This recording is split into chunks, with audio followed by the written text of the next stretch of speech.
સંસ્કૃત અને આયુર્વેદ ઇતિહાસ, જેમાં સિલેબસ વાઇઝ જોઈએ તો ટોપિક નંબર 1 વર્ણ પરિચય, માહેશ્વર સૂત્ર, ઉચ્ચારણ સ્થાન અને બાહ્યંતર આભ્યંતર પ્રયત્ન છે. જેમાં વર્ણ પરિચય, સંસ્કૃતમાં વર્ણનું બે રીતે ક્લાસિફિકેશન થાય છે, એક સ્વર વર્ણ અને એક વ્યંજન વર્ણ.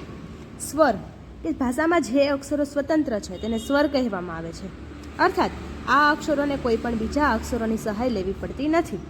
જેમાં સ્વર વર્ણ માહેશ્વર સૂત્રના પ્રથમ 4 સૂત્ર છે તે સ્વર સૂત્ર છે અને તેમાં વર્ણ 9 છે જે સ્વતંત્ર વર્ણ કહેવાય.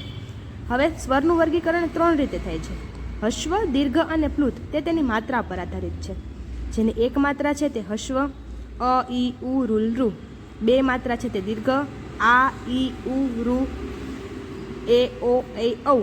અને પ્લુત કે જેની માત્રા 3 છે તે પ્લુત તરીકે ઓળખવામાં આવે છે.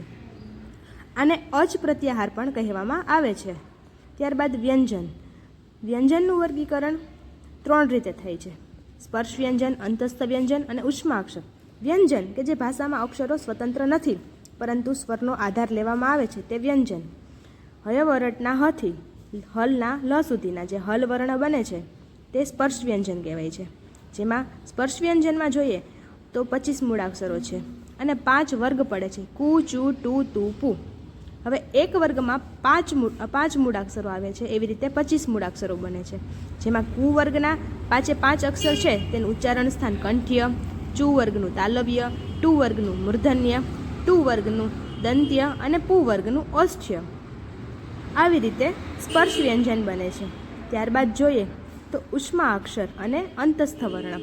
ઉષ્મા અક્ષરમાં સલ પ્રત્યાહાર, જેમાં શ, શ, શ, હ. અને અંતસ્થ વર્ણ કે જેમાં ય, ર, લ, વ. આ 4 અક્ષરનો સમાવેશ થાય છે. આ રીતે વ્યંજનનું ક્લાસિફિકેશન 3 રીતે સ્પર્શ વ્યંજન, ઉષ્મા અક્ષર અને અંતસ્થ વર્ણ તરીકે થાય છે.